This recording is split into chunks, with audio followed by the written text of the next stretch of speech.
So this right here shows exactly how much brighter those LEDs actually are. That is a substantial increase in output.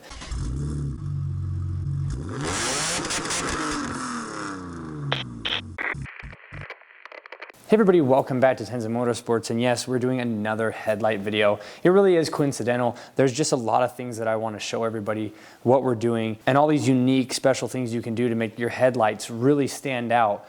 A build can be completely ruined by headlights. If you've got all this done to it and then you've got like a set of really cheap eBay headlights with nasty halo rings that hardly work, it can absolutely drag the front end of your car down.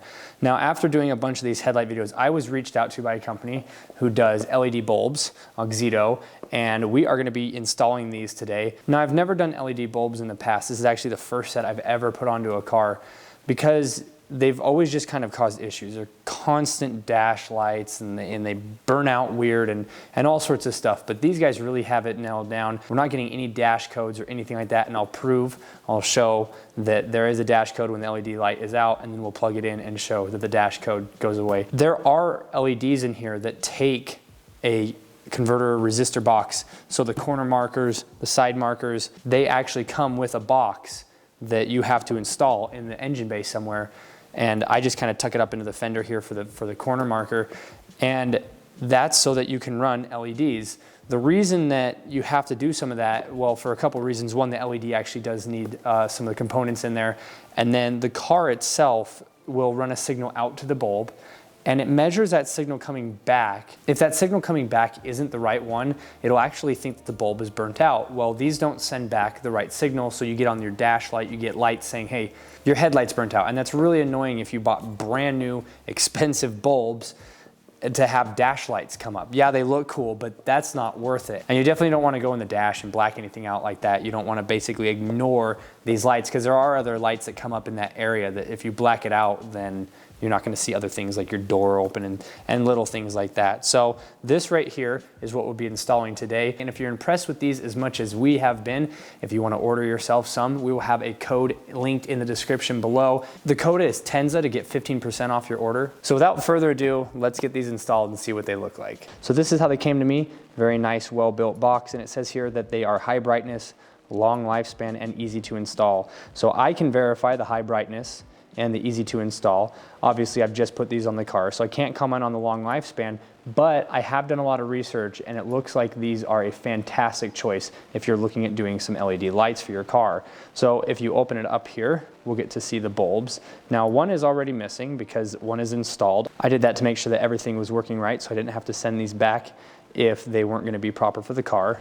So here is the bulb, and they look absolutely awesome. But that's really all there is to it. It's a direct replacement. Then you also have the product manual here if you want to look that over. But let's actually see the difference between a halogen bulb and the LED light. Where I've got one LED in and one halogen in, we can actually turn on the lights, put them up against the wall, and you can see the difference between the two. You can see here on the right the LEDs and on the left the halogens. Now I'm actually going to come over here to the car and move the halogen bulbs and have them overlapping the LED bulbs, and you can see how much stronger the LED bulbs actually are. The halogen bulb is just completely getting washed out by the LEDs. So this right here shows exactly how much brighter those LEDs actually are. That is a substantial increase in output. On top of that, it looks a lot better too. You can see here the halogen bulb kind of has a yellow tint to it, and the LED has kind of a bluish white. All right, so the best way to do this is actually to pull the headlight out. I know that looks a little bit more intense than just kind of reaching back behind. And on this side, I think you would be fine. There's quite a bit of space on the driver's side, but the passenger side is full of way more wires and parts, and it's just a lot more difficult to get back behind there. So we're actually gonna remove this headlight, and then I'll be able to better show what to do. And if you wanna try doing this where you can't really see what's going on, then at least I've shown you what it looks like back behind there. So when you're doing it blind, you know what you're feeling for. Going on to the back here, and we're pulling this off. And then inside here is where we're gonna be removing the halogen bulb.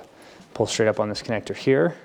And this is actually quite warm. That's the other thing about these LEDs is they do not get hot at all. So let's try to get this out of here without burning myself. Halogen bulb slides straight out. And then we'll be putting the LED one in the exact same orientation. And then before we put everything back together, we're gonna plug it back in and make sure that it works.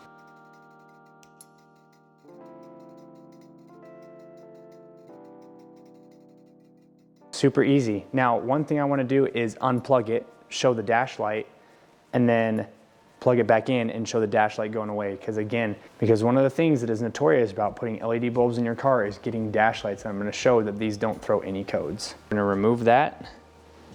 Bulb is off.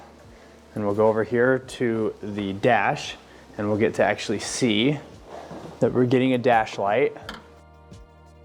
So you can see there, dash light on the driver's side. And then we'll go back over here. We'll plug it back in. And then we'll get to see that that dash light goes away. So now the bulb is on, and then we're going back over here to the dash. You can see here that the light is no longer there. All right, before we wrap this video up, I want to do a quick update on the car. As you can see, the door handles are now on. I don't have the mirrors on quite just yet. And the other thing, if you can see on camera here, the car did get a cut and buff. We'll talk about that in a separate video where I go over my Mako experience in full. And if we come around here to the back, really excited to show the back of this car. That's what the taillights look like installed. I know that we showed those in a different video, but we didn't actually show them like in the car. We showed how to wrap this. We'll put the link to that up here.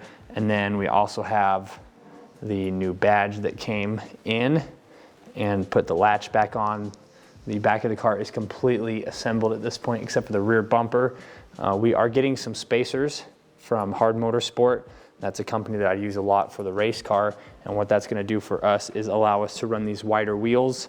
If you remember, again, we did have a fender roller and we had to roll these out really aggressively, and the rear bumper is still going to want to sit in a little bit and it'll probably rub, and we don't want these rubbing very much. So we're going to get some spacers. I think it pushes this piece out, which brings the bumper out just a little bit.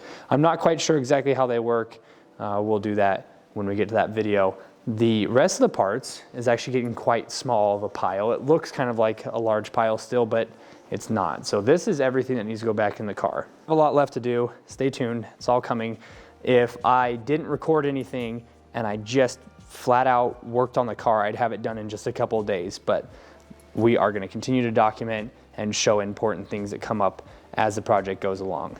All right, everybody, thanks so much for watching. Very happy with these AUXITO lights. Again, if you are interested in these, I will have a link in the description and in the comments. All you have to do is check out their website so you can enjoy super bright LED headlights as well. Thanks again to AUXITO for giving us the opportunity to install and test some LED lights. My first set, again, first set of LEDs I've ever put onto a BMW. It's been a fantastic experience. If we have any longevity issues, I'll bring them up, but I really don't see that happening. Like I said, I've done a bunch of research and it looks like these are really solid bulbs. If you have any comments or questions, leave them down in the comment section below. I do my best to reply to comments. If you have a question that's a little bit more complicated, I can make a video on it, so don't be shy. Ask away. Anything you need to know about this build or any other car we're working on. Also make sure to check out our Instagram. Link is in the description below. Tenza_motorsports. We do giveaways. All you have to do is follow us on there to be entered into any giveaway from here on out. Thanks again so much for watching, and until next time, we will see you in the next video.